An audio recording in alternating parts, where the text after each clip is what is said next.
Magandang araw po sa inyong lahat. Ako po si Dr. Benigno Manlapas, ang inyong doktor na laging nakaalalay at nagmamalasakit sa kalusugan ng ating mga lolo at lola. Ngayong araw, pag-uusapan natin ang isang napaka-personal at sa kasamaang palad ay napakakaraniwang problema na idinadaing ng marami sa aking mga pasyente, lalo na iyong mga edad 60 pataas. Ang tinutukoy ko po ay ang madalas na paggising sa gabi para gumamit ng banyo. Ang problemang ito na tinatawag sa medisina na nocturia ay maaaring gawing tunay na paghihirap ang inyong mga gabi. Maraming lumalapit sa akin at pare-pareho ang sinasabi, "Dok, alam ko namang mahimbing sana ang tulog ko buong gabi kung hindi lang dahil sa paulit-ulit na kagustuhang umihi." At ang pinakamasaklap pa, pagkatapos bumangon ng 2:00 ng madaling araw, halos imposible nang makatulog ulit. Higit pa ito sa simpleng abala. Ito ay pagnanakaw sa inyong tulog na nagiiwan sa inyo ng pakiramdam na pagod-puyat at mainitin ang ulo sa pagsisimula ng inyong araw sa halip na masigla at nasa magandang mood. Pero narito po ako para maghatid ng magandang balita.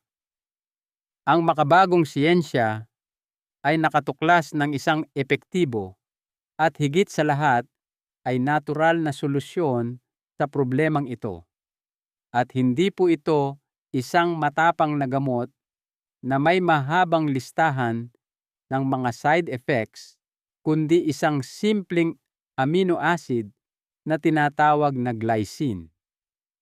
Hindi po ito basta sabi-sabi o kwentong kutsero lang.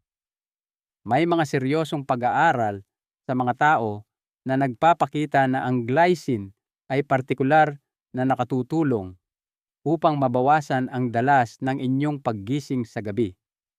Gayunpaman, hindi tayo titigil sa glycine lang.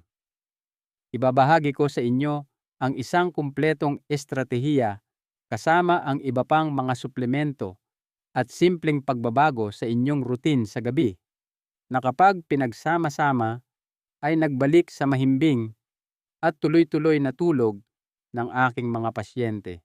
Kamakailan lang may isang pag-aaral na inilathala sa isang respetadong scientific journal na napaka-interesante para sa atin.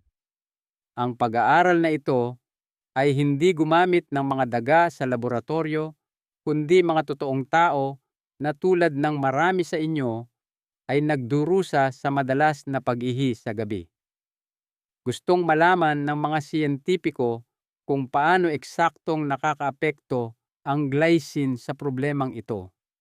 Naging inspirasyon nila ang mga naunang eksperimento sa mga hayop na nagpakitang kayang pakalmahin ng glycine ang sobrang aktibong pantog o bladder. Ngayon ay oras na para subukan ito sa mga tao. Ang mga kasali sa eksperimento ay hinati sa 2 grupo sa loob ng 4 na linggo. Ang unang grupo ay nakatanggap ng placebo o iyong kunwaring gamot na gawa lang sa asukal. Ang pangalawang grupo naman ay uminom ng 3 grams ng glycine 2 beses sa isang araw. Ang mga resulta ay talagang kahanga-hanga. Sa grupong uminom ng placebo, walang makabuluhang pagbabago. Pero ang mga kalahok sa grupong uminom ng glycine ay nagulat ng tunay na ginhawa. Hindi lang sila nagsimulang matulog ng mas mahimbing at malalim. Objetibong nabawasan din ang kabuuang bilang ng kanilang pag-ihi sa buong araw. Ang biglaan at matinding pagnanais na umihi ay naging hindi gaanong matindi. At ang pinakamahalaga para sa atin, nagsimula silang gumising ng mas madalang sa gabi. Pero ang pinaka-interesanting natuklasan ay ito. Kahit na maramdaman ng isang tao ang pangangailangang gumamit ng banyo sa gabi, nakakatulog pa sila ng mas mahaba bago maging sapat ang lakas ng pakiramdam na iyon para gisingin sila. Hayaan ninyong ipaliwanag ko kung bakit napakahalaga nito. Karamihan sa aking mga pasyente ay nagrereklamo tungkol sa isang tipping point o ang paggising sa pagitan ng 1:30 at 2:30 ng madaling araw. Sa sandaling iyon, ang utak ay biglang nagigising. Nagsisimulang tumakbo ang mga isipin at nagiging napakahirap nang bumalik sa pagtulog.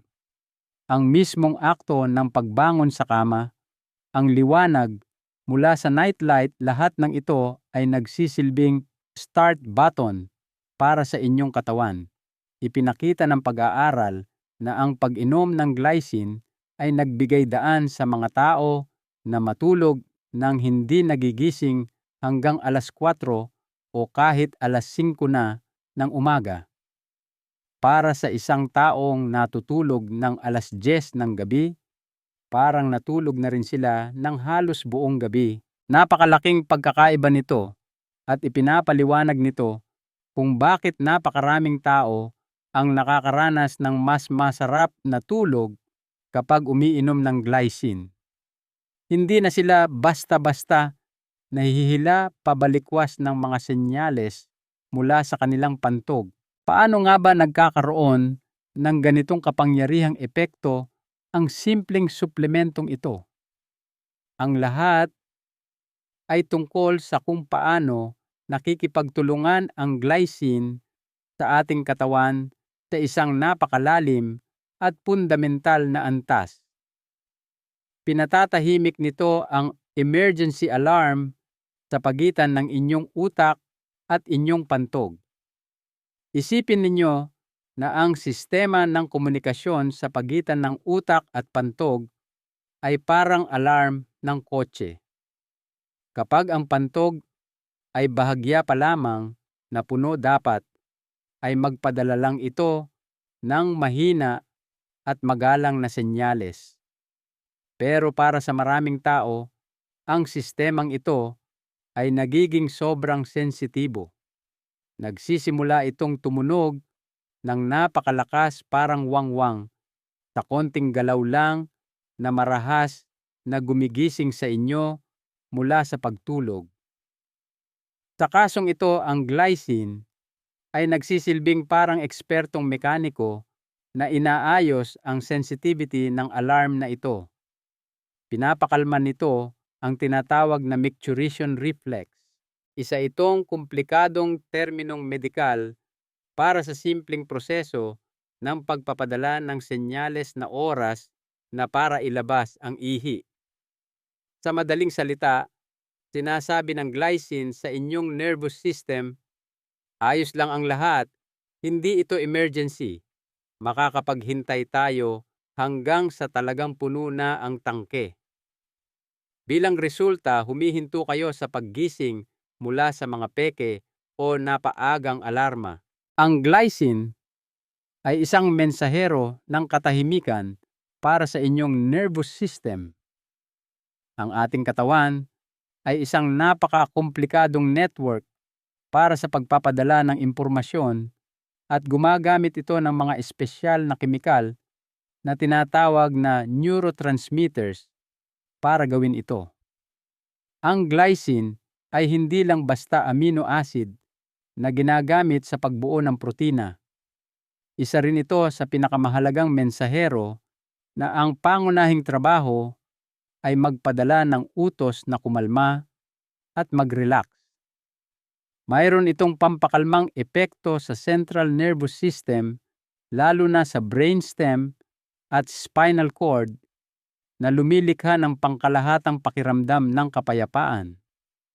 Kung susuriin nating mabuti, ang glycine ay nakikipag-ugnayan sa mga espesyal na receiver sa ating utak na tinatawag na MDA receptors. Isipin ninyo ang mga ito bilang master volume control para sa inyong buong nervous system. Dahan-dahang pinihit ng glycine ang knob na ito pababa na binabawasan ang sobrang pagiging excitability o pagkaaktibo ng nerves. Hindi lang ito nakakatulong para maramdaman ninyo ang pagnanais na magbanyo ng mas madalang, kundi pangkalahatan ding nakakatulong ito para makatulog kayo ng mas mabilis at makakuha ng mas malalim at dekalidad na tulog. Nakakamangha na ang glycine ay gumagana sa dalawang paraan ng sabay. Pinapakalma nito ang command center sa utak at kasabay nito ay binabawasan ang sensitivity ng mga nerve endings mismo sa area ng pantog. Isinasaalang-alang kung gaano karaming tao ang naghahanap sa internet araw-araw ng solusyon sa nakakapagod na problemang ito. Talagang nakakagulat na ang simple at epektibong remedyong ito ay hindi mas madalas na pinag-uusapan. Gusto kong ibahagi ang kwento ng isa sa aking mga pasyente dito sa Pilipinas. Tawagin na lang nating Mang Jose. Sa edad na 63, siya ay talagang hindi naniniwala sa mga ganito. Noong una ko siyang kausapin tungkol sa glycine, tumawa lang siya at sinabing, "Dok, ang dami ko nang sinubukan. Malabo namang matulungan ako ng pulbos na yan." Pero ang kanyang misis na nakakita kung gaano siya nahihirapan gabi-gabi ay nagpumilit, "Dad, subukan na lang natin. Wala namang mawawala. Subok lang." Talagang mahirap ang sitwasyon ni Mang Jose. Sa loob ng ilang taon, consistent siyang nagigising ng 3 hanggang 4 na beses sa isang gabi. Ang pinakamahirap na bahagi para sa kanya ay ang paggising ng 2:00 o 3:00 ng madaling araw. Pagkatapos noon, nakahiga na lang siya ng dilat ang mata ng ilang oras nakatitig sa kisame habang ang isip niya ay inuulit-ulit ang lahat ng kanyang mga alalahanin. Sa umaga, bumabangon siyang pagod na pagod, mabigat ang ulo at masama ang timpla. Naapektuhan nito ang lahat ang kanyang trabaho, ang oras niya kasama ang mga apo at ang relasyon niya sa kanyang asawa. Napilitang pumayag sa pakiusap ng kanyang misis, nagsimulang uminom si Mang Jose ng glycine tuwing gabi. Sa unang 2 gabi, wala siyang napansing espesyal. Pero sa pagtatapos ng unang linggo, may nangyari na siya mismo ay hindi makapaniwala. Tinawagan niya ako at tuwang-tuwang ibinalita na sa unang pagkakataon, sa loob ng maraming taon, nagising lang siya ng 1 beses at iyon ay bandang 6:00 na ng umaga. Para sa kanya, isa itong milagro. Nagsimula siyang makakuha ulit ng buong tulog sa gabi.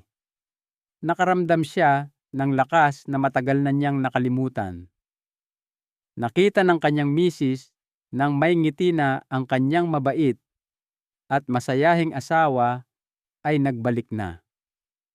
Ang kwento ni Mang Jose ay isang perpektong halimbawa kung paano ang isang simpleng pagbabago ay maaaring magpabuti ng husto sa kalidad ng inyong buhay. Bago tayo dumako sa iba pang mga suplemento, magtayo muna tayo ng matibay na pundasyon. May ilang mga pisikal na teknik na nahanap ng aking mga pasyente na napaka-epektibo. Una, tanggalin ang manas sa maghapon. Sa buong araw, dahil sa gravity, ang likido ay maaaring maipon sa ating mga binti, lalo na sa ating mga bukong-bukong. Isipin ang inyong mga binti bilang 2 espongha na dahan-dahang sumisipsip ng tubig. Kapag humiga kayo para matulog, ang likidong ito ay nagsisimulang bumalik sa inyong daluyan ng dugo, pumupunta sa inyong mga bato o kidneys at nagiging ihi na gumigising sa inyo sa kalagitnaan ng gabi. Maiisahan natin ang prosesong ito. Mga 1 oras Bago matulog, humiga sa sofa o kama at itaas ang inyong mga binti. Ipatong ang mga ito sa ilang unan. Ang layunin ninyo ay maging mas mataas ang inyong mga paa kaysa sa inyong puso. Manatili sa ganitong posisyon ng 20 hanggang 30 minuto. Pwede kayong magbasa ng libro o makinig ng nakaka-relax na musika sa oras na ito. Ang simpleng trick na ito ay ginagawang kakampi ang gravity. Inililipat ang sobrang likido palabas ng inyong mga binti at pabalik sa inyong sistema para maproseso ito ng inyong kidneys bago pa kayo makatulog. Pangalawa, ang technique na double voiding o dobling pag-ihi.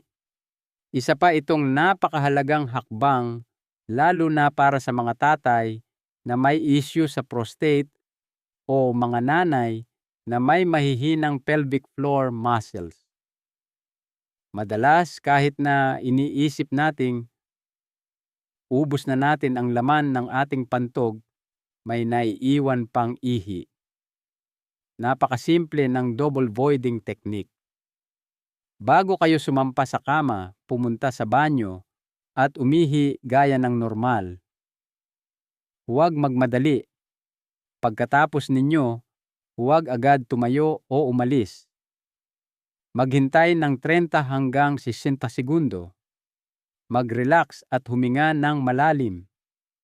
Pagkatapos dumukwang o yumuko ng bahagya, paharap at subukang umihi ulit.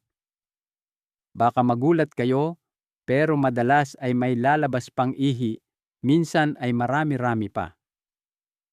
Sinisiguro ng trick na ito, nasisimulan ninyo ang gabi na may pinakawalang laman na tangke. Pangatlo, lumikha ng perpektong kapaligiran para sa pagtulog. Ang inyong kwarto ay dapat maging inyong santuwaryo ng pahinga.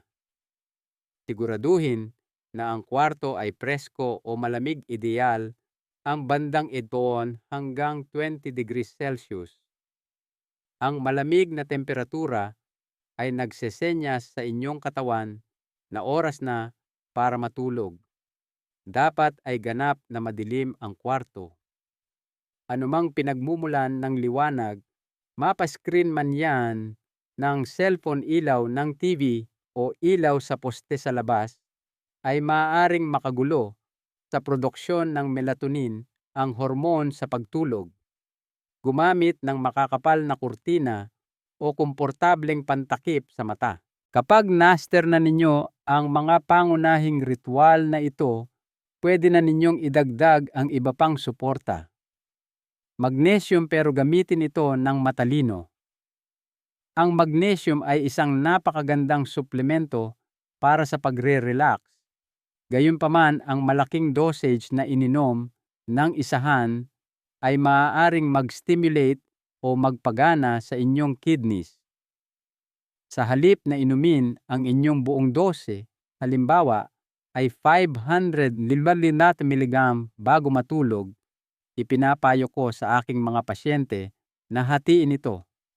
Uminom ng 250 mg kasabay ng hapunan at ang natitirang 250 mg isang oras bago matulog kasabay ng glycine. Nagbibigay daan ito sa mas maayos na pag-absorb at hindi nabibigla ang inyong sistema. Isunod ang kaunting creatine sa umaga. Huwag matakot dito. Hindi lang ito para sa mga bodybuilder. Ang maliit na dose ng creatine, kahit kurot lang o dulo ng kutsarita sa umaga, ay tumutulong sa inyong mga kalamnan na hawakan ang tubig sa loob ng mga cells. Maaari nitong bawasan ang pangkalahatang dehydration sa inyong katawan at bawasan ang pangangailangang uminom sa buong maghapon. At huli, ang carbohydrates sa hapunan. Maaaring mukhang baligtad ito sa nakasanayan, pero ang maliit na porsyon ng complex carbohydrates tulad ng kamote o kaunting kanin 3 oras bago matulog ay maaaring makatulong ng malaki. Ang carbohydrates ay nagpapasigla sa paglabas ng insulin at ang insulin naman ay tumutulong sa katawan na hawakan ang sodium at tubig. Ang mababang antas ng insulin sa kabilang banda ay pwedeng maging sanhi ng pag-ihi. Kaya ang maliit at masustansyang hapunan na may kaunting carbs, lalo na ang kamote na sagana dito sa atin, ay makakatulong na ipagpaliban ang pagpunta sa banyo hanggang umaga. Tunay na umaasa ako na ang mga detalyadong rekomendasyong ito ay makakatulong sa inyo at sa inyong mga mahal sa buhay na maibalik ang nararapat sa inyo, isang mapayapa, malalim at tuloy-tuloy na tulog sa gabi. Ito ay talagang kayang-kaya nating makamit. Magsimula sa maliit, maging consistent, at tiyak na makikita ninyo ang resulta. Tandaan po natin ang isang mahalagang aral. Ang mahimbing na tulog ay hindi luho. Ito ay pundasyon ng ating kalusugan at kasiyahan sa buhay, lalo na sa ating edad. Huwag nating hayaang nakawin ng simpleng problema ang ating lakas.